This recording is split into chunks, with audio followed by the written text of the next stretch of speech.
5वां अध्याय श्री दुर्गा सप्तशती। आरष्य कहते हैं, पूर्व काल में शुंभ और निशुंभ नामक असुरों ने अपने बल के घमंड में आकर शचीपति इंद्र के हाथ से तीनों लोकों का राज्य और यज्ञ भाग छीन लिया। वे ही दोनों सूर्य, चंद्रमा, कुबेर, यम और वरुण के अधिकार का भी उपभोग करने लगे। वायु और अग्नि के कार्य भी वही करने लगे। उन दोनों ने सब देवताओं को अपमानित, राज्य भ्रष्ट, पराजित तथा अधिकारहीन करके स्वर्ग से निकाल दिया। उन दोनों महान असुरों से तिरस्कृत होकर देवताओं ने अपराजिता देवी का स्मरण किया और विचार किया, जगदम्बा ने हम लोगों को वर दिया था कि आपत्ति के समय स्मरण करने पर मैं तुम्हारी सब आपत्तियों का तत्काल नाश कर दूंगी। यह सोचकर देवता गिरिराज हिमालय पर गए और वहां भगवती विष्णु माया की स्तुति करने लगे। देवता बोले, देवी को नमस्कार है, महादेवी शिवा को सदा नमस्कार है, प्रकृति और भद्रा को प्रणाम है। हम नियम पूर्वक जगदम्बा को नमस्कार करते हैं। रौद्री को नमस्कार है, नित्या, गौरी और धात्री को बार बार नमस्कार है। ज्योत्स्नामयी, चंद्र रूपिणी और सुख स्वरूपा देवी को सदा प्रणाम है। शरणागतों का कल्याण करने वाली वृद्धि और सिद्धि रूपा देवी को बार बार नमस्कार है। नैर्ति, राजलक्ष्मी तथा शर्वाणी रूपा जगदम्बा को बार बार नमस्कार है। दुर्गा, दुर्गापारा, सारा, सर्वकारिणी,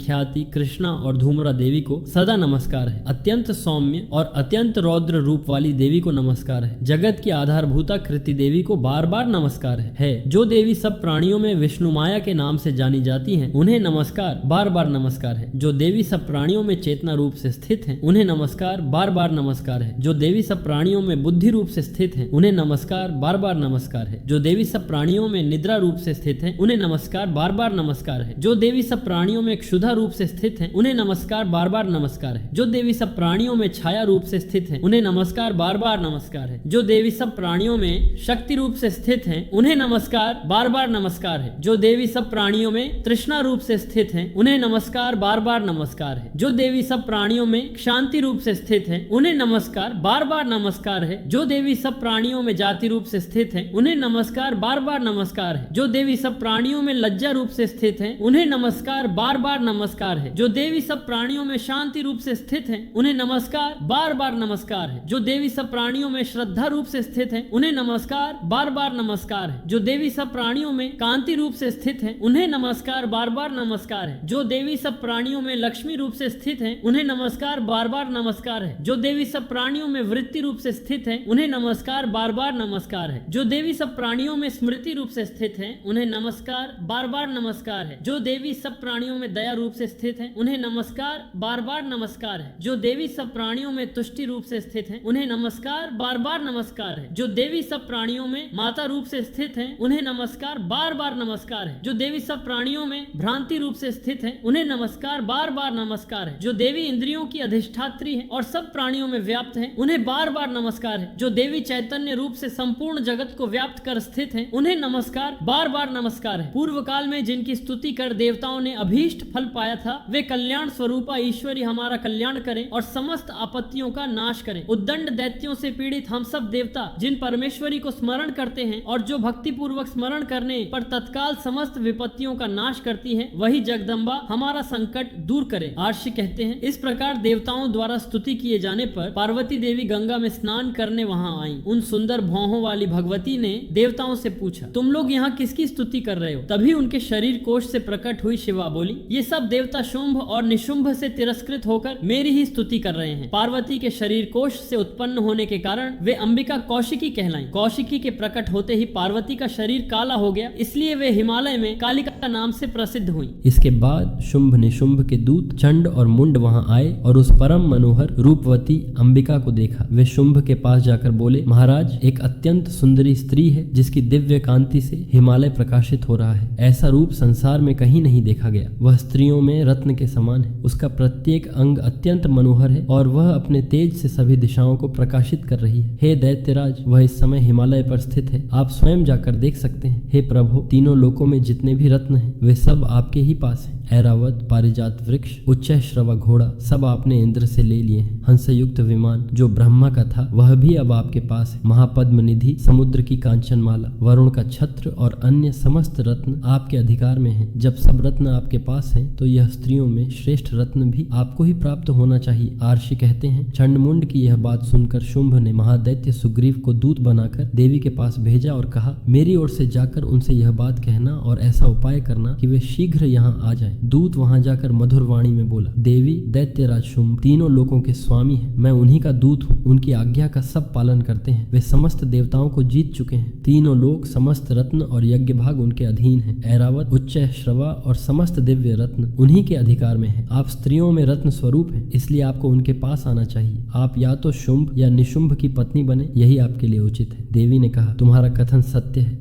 शुंभ बलवान है और निशुंभ भी पराक्रमी है, परंतु मैंने एक प्रतिज्ञा कर ली है, जो मुझे युद्ध में पराजित करेगा वही मेरा पति बनेगा। अतः यदि शुंभ या निशुंभ मुझे जीत सके तो मैं स्वयं उनके पास चली जाऊंगी। दूत बोला, देवी, तुम अभिमानवश ऐसा कह रही हो। शुंभ निशुंभ के सामने कोई टिक नहीं सकता, देवता भी उनके सामने नहीं ठहर सके। फिर तुम अकेली स्त्री कैसे ठहरोगी? इसलिए मेरी बात मानो और स्वयं उनके पास चलो, अन्यथा अपमानित होना पड़ेगा। देवी बोली, तुम ठीक कहते हो, पर मैंने जो प्रतिज्ञा की है उसे कैसे तोड़ दूं? तुम जाकर उनसे मेरा संदेश कह दो, फिर वे जैसा उचित समझें वैसा करें। इस प्रकार श्री मार्कंडेय पुराण के अंतर्गत देवी महात्म्य का 5वां अध्याय पूर्ण हुआ।